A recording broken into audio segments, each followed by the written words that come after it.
Hello and welcome to my channel. My name is Peter Abraham.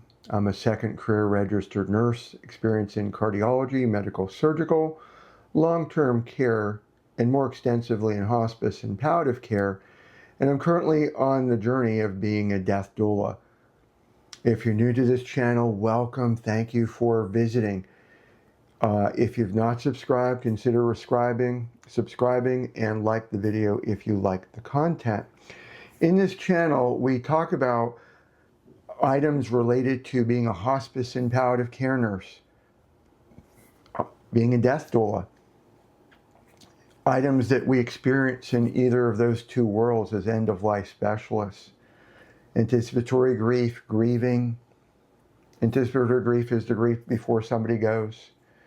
I'm an avid book reader and author. I've written over 50 books or guides. Guides might be the more better way to word things. And today's discussion is going to be doing an overview of the third chapter of the fifth book in the Bridges to Eternity series that's specifically written for a more encompassing end-of-life professional. A lot of my books, I have 21 books, 21 that's specifically written for hospice nurses. One of the 21 is for those considering hospice nursing, but they're specifically written with the hospice nurse in mind. Some of them are hospice nurse medical director, but they're for very specific roles, where the Bridges to Eternity series is for end-of-life doulas, hospice nurses, hospice and palliative care nurses, social workers, chaplains. If you work with people who are chronically ill, heading in the direction of death, these books are meant to be in your tool chest to help you do your work as effectively, as stress-free as possible, as a resource for you. So before we go into the overview, and then there'll be an outro, I like everyone to reflect: what are you grateful for? What are you grateful for? So I had the opportunity yesterday to be on a wonderful live presentation hosted by Christine Smith, the Aging Better Network. The Aging Better Network, and I'll put that down in the description below. But we had a wonderful discussion. So Christine, our host, who advocates for aging and the elderly and being able to age in place whenever possible, in this discussion group that was completely unscripted, there was Paige Wilson from Neighbor Force. And I have to pause, because when you see the written name Nabor, I always thought Nabor, but it's pronounced neighbor. Neighbor Force. It's connecting neighbors to neighbors, so that instead of you relying on healthcare workers to take you somewhere, or help that you can't find anywhere else, sometimes home health doesn't fit the equation. Sometimes home health, sometimes visiting angels doesn't fit the equation. But what about neighbors helping neighbors? So Paige Wilson with Neighbor Force, Nabor Force, has a service offering that's expanding nationwide. It's not nationwide yet, but it's working out that way, where they're connecting neighbors to neighbors. And we had such a wonderful discussion about what she does and how she helps people age in place. And even if they do need to go to assisted living or skilled, they still need that neighbor, that connection, that human connection matters so much. And then one of the other guests, Aisling, A-I-S-H, please don't kill me if I spell it wrong, I don't have it in front of me. Aisling, I should say Ash, it's pronounced Aisling, and I'll put in the show notes for the last name, because I don't want to, I don't use a teleprompter. And these are, even though these are recorded, they're done live, and minimal editing. I might edit to trim if there's too much white noise. But I try to say, hey, I don't use a teleprompter with patients, and everything has to be live in real life anyway. So get the practice in. So Ashling runs Ashling Care Academy, where she not only trains CNA, she also has Dementia Inside Out Network, that she just brings awareness and education to such critical concepts. Because most people literally do not know how to properly interact with a loved one who has dementia. I like using the phrase loved one because everyone to me is loved one way, shape, or form. So dementia is an injury of the brain. Their brain, in the most simplest language, is broken. It is a regressive disease, and I'm not going to go over a complete overview because I want to value your time.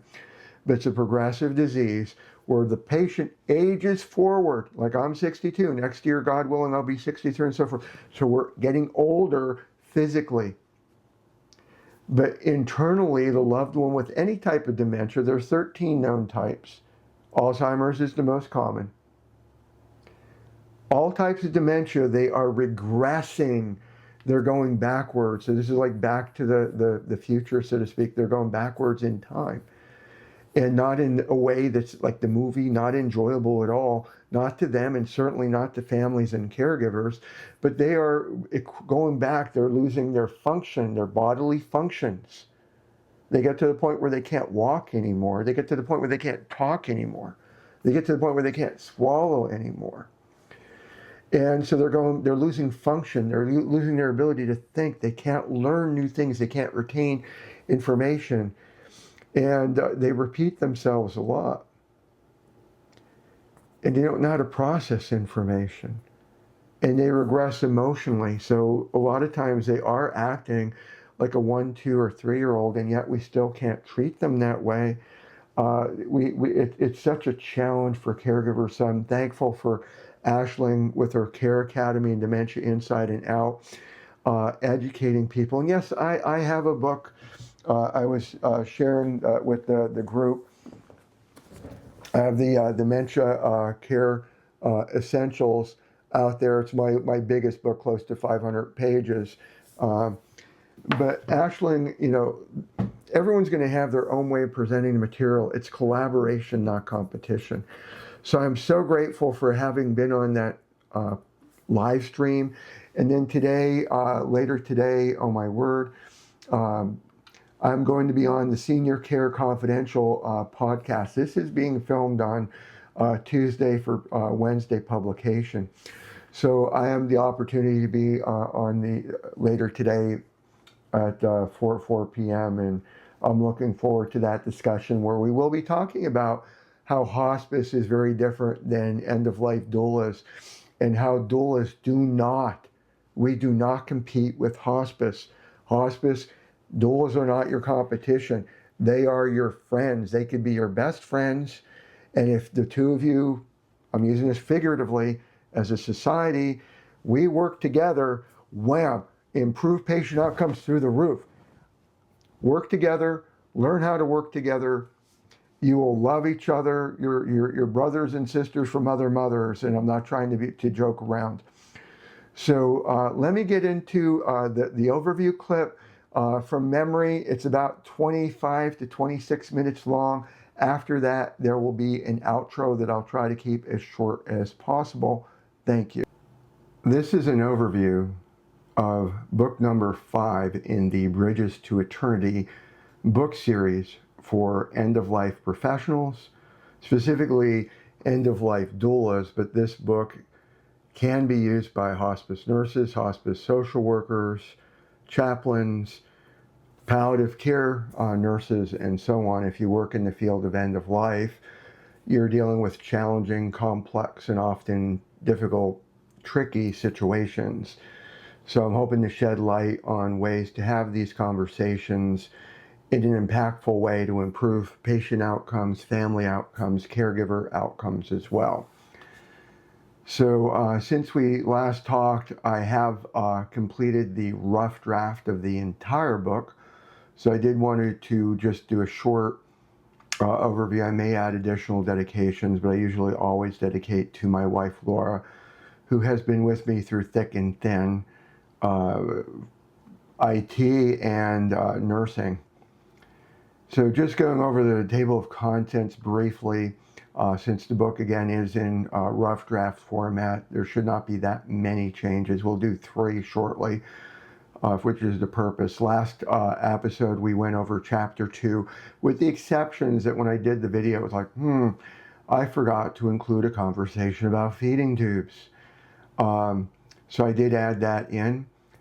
Chapter 3 is both 2 and 3 are the highest impact topics. They all matter, especially like, somebody might say pain matters more, and I don't doubt that, but under normal circumstances, a hospice and palliative care team doing a tremendous job on pain.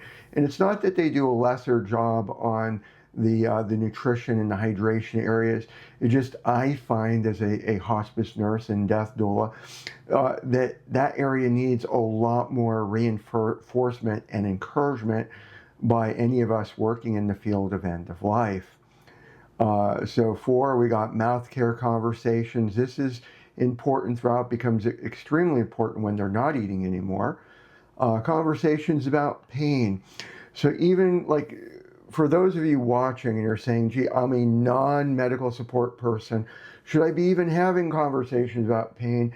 And my perception, in the end, you're going to do you, my perception is always be prepared, because you may witness they just don't look comfortable. And discomfort, and I cannot emphasize this enough, discomfort is synonymous, equals pain. It's the same thing. And the reason I bring that up is I've had patients that say they're uncomfortable, then the family member or the caregiver, Mom, Dad, are you in pain? And the patient would answer no, and then the family would not give the pain medication. And the patient would remain uncomfortable because they were not treated.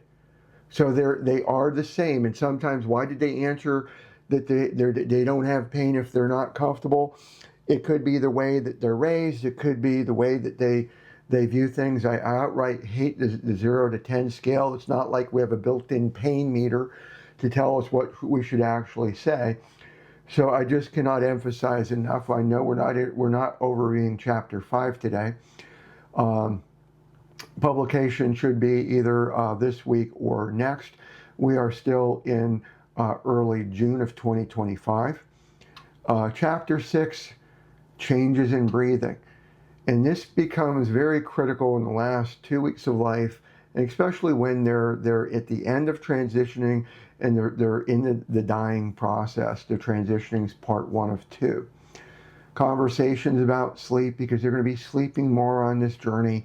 Families get upset because if they're not if they're spending all their time sleeping, what are they not doing? Chapters 2 and 3, they're not eating and they're not drinking. Anticipatory grief. This is where they're grieving before they know the person that they love is dying and not going to be there. So they start having these feelings of grief that are very valid. There needs to be conversations around it, validating their feelings, uplifting and encouraging them when able, watching for complicated grief that can happen even in the anticipatory grieving stage. Of fine print, and I wish we lived in a world of no fine print. If you have a loved one that has any type of neurological disorder, I'm predominantly speaking of the dementia category. There's 13 known types of dementia. Alzheimer's disease is the most prevalent. So yes, it's not Alzheimer's and dementia, it's Alzheimer's, part of the dementia spectrum. Just like there's a continuum for autism. I'm autistic.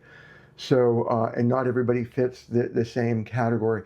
But with dementia, a lot of family members, the moment the loved one gets a dementia diagnosis, or they suspect their loved one having dementia, don't even have a formal diagnosis, there starts to be the initial anticipatory grieving process. Because there's going to come a point in time, years in advance before the person comes on the hospice services, where their loved one with dementia will forget the name and who that person is that loves them and cares for them deeply. What a tremendous loss. And I've been there, my wife has been there, our family's been there. And if you, depending on where you are at in your journey, you probably know somebody who is dealing with dementia. and the caregivers and the families, my heart, it just goes out to you. I wish there was a way to graphically demonstrate that. I'm not, I watch a lot of YouTube videos. I know they do the B-rolls to try to entertain. And I'm not, no offense, this channel's educational, informational. One day I may change my mind, but for right now, I'm just like, this is deep stuff. I'm not saying don't laugh, don't have fun. Um, Last time, I think we were talking about nutrition. I shared the story about the family whose last request was a pizza for their loved one who was at extreme high risk for aspiration, had the pizza and died. And then the nurse sees the patient, shortly thereafter, and gives their condolences. And the family has on shirts, "The best death ever." Wow. So there are times to make it light and enjoy life, enjoy death in a positive way. But moving on, we talk about validation therapy. One of my heroes, now she did pass away, but one of my heroes is Naomi Fell. Now, I never got to know Naomi. I never got to really know her. I didn't meet her in person. I learned about her with Dr. Rhonda. I'm probably going to kill Rhonda's last name, which she would always refer to as Professor F. And Rhonda, if you're ever watching any of my videos or a family member and you remember Rhonda Forsh, I'm hopefully not killing your last name too much, Lancaster campus. She has since retired. Of all the classes, I love all my professors. I learned so much from everyone from the Lancaster, Harrisburg Area Community College, Lancaster campus. But one of my teachers, I used everything that she taught to the best that I can recall it every day of my life, every day, because it was that impactful. Some of the classes that I took, I'll use here and there, but Rhonda's, it was a mental health. Rhonda's techniques and education, Rhonda, you changed my life for the better. Thank you. And Naomi Fell changed my life for the better. So I look up to these two people, and there are others. But Naomi Fell created, it's a very simple but highly impactful technique called validation therapy.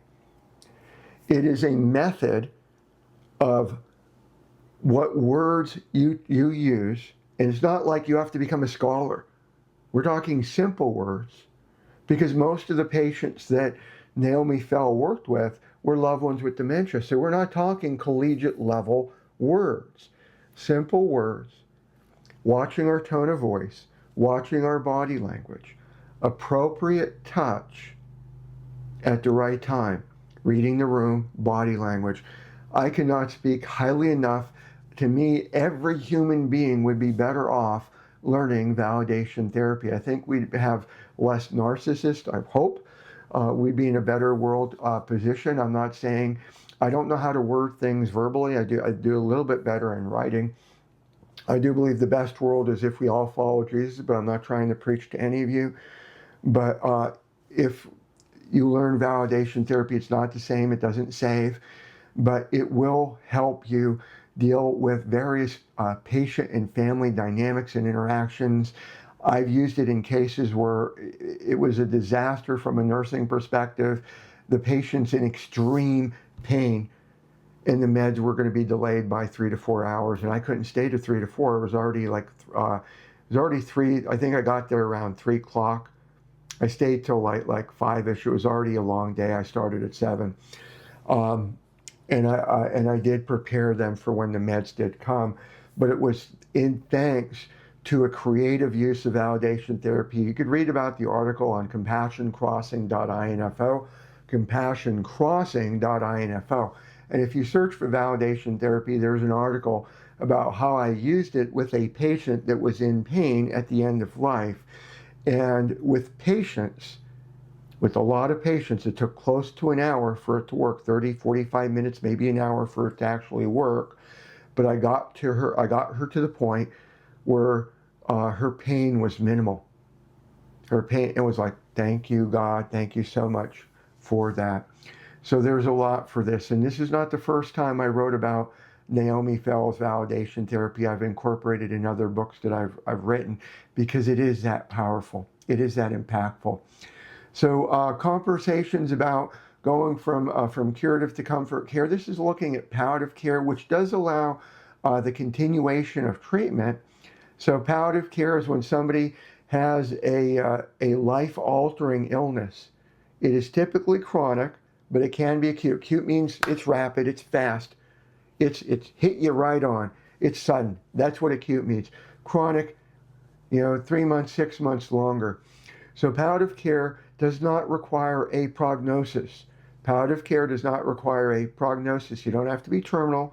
It doesn't have the same requirements as hospice. Hospice is palliative care, lasts 6 months of life. Both of them are focused on symptom management, aka comfort, but palliative care could be used years in advance of somebody died.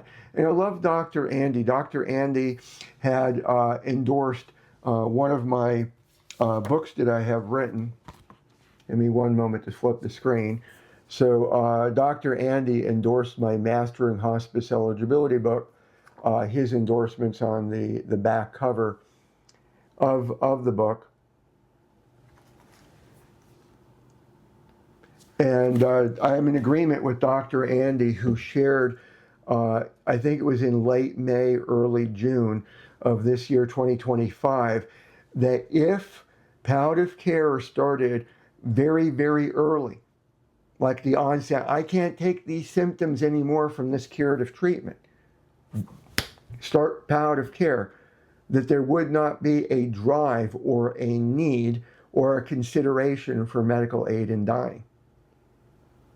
Let that sink in. If palliative care started as soon as humanly possible, maybe even before the first, if you're going for cancer treatment, you're going for heart failure treatment, and you're concerned that the side effects may be uncomfortable, if the doctor says there's going to be some discomfort for this, you can ask for palliative care.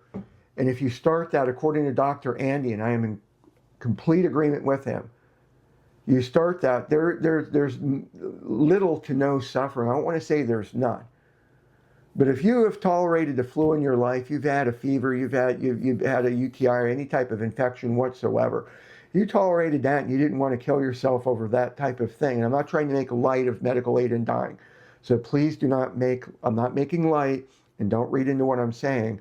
I'm saying that if we properly ensure that suffering is either zero or outright minimal, there wouldn't be a drive for this. We wouldn't be saying we treat our dogs better and our cats better. And I'll get off my soapbox. Having conversations about hospice, conversations about working with different family dynamics. This is critical. And then the gift of compassionate conversation. I will be scrolling back up so we can get to chapter 2, and I thank you for bearing with me so far. But there's a large number of appendices compared to some of my other books. I want you to be fully equipped for the people who are buying these books, and I do thank and appreciate you in advance.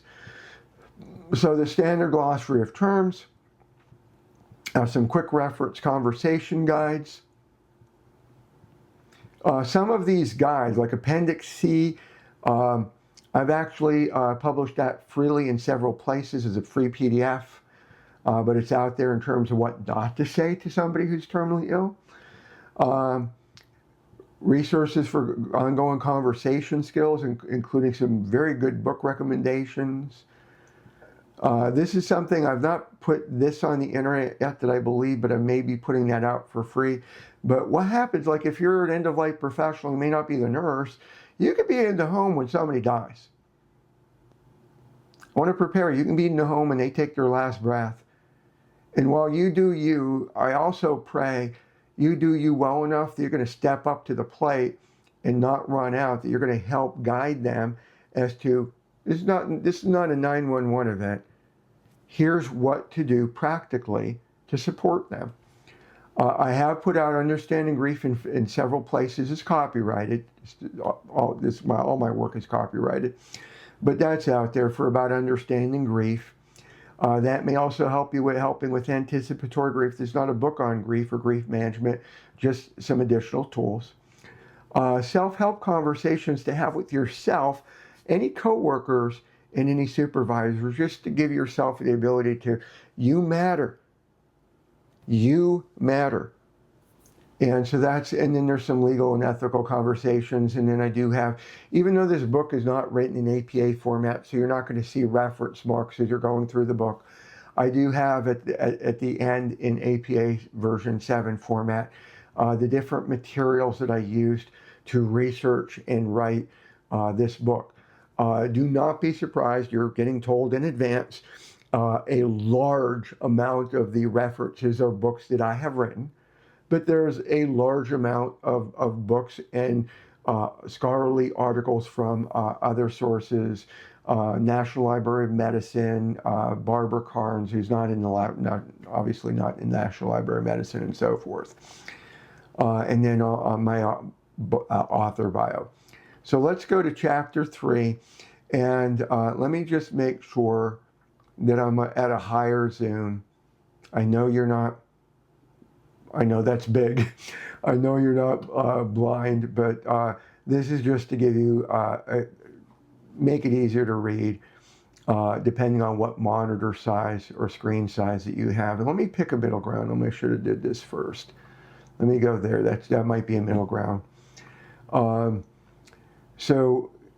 And housekeeping, the blue marks are Grammarly, where most of the time I just don't agree with how it would reword things, and sometimes I miss what it would want to change.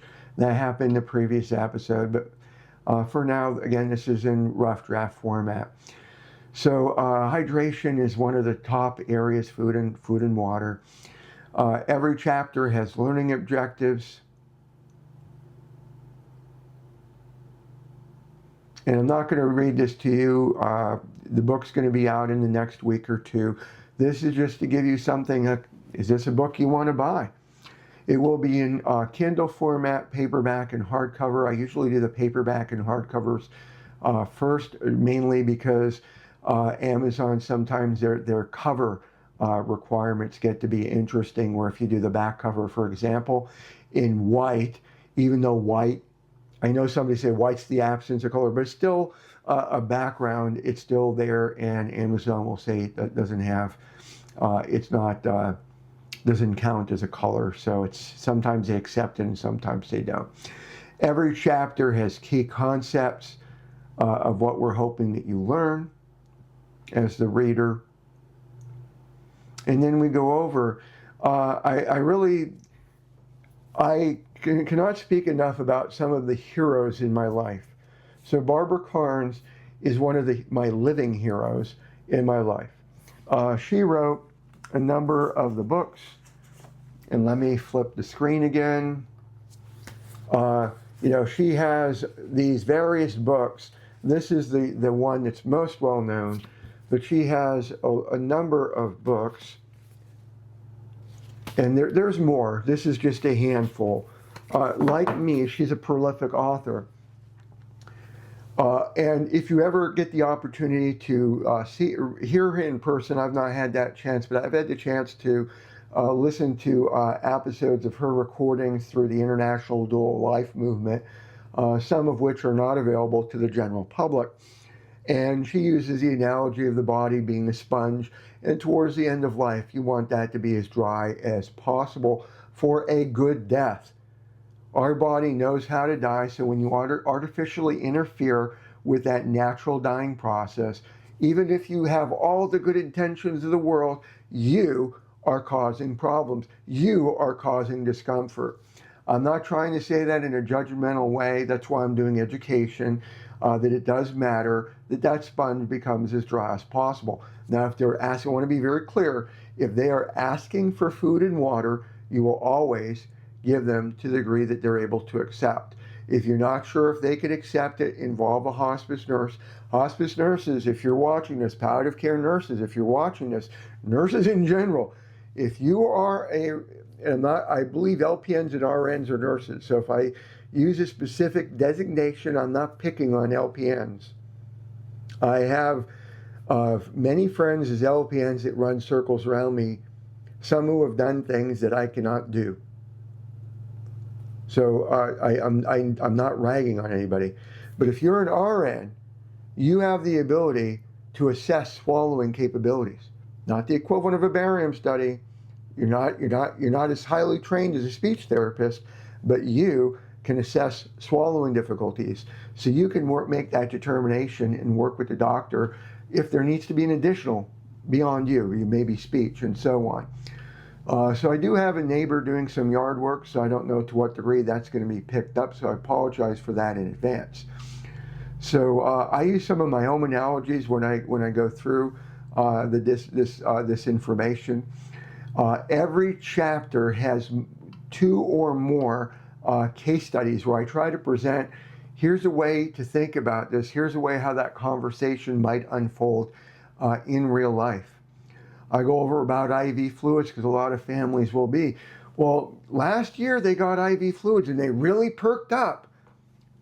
And I don't know, like sometimes I personally struggle with, especially if it's verbal. Again, I do better with it in writing.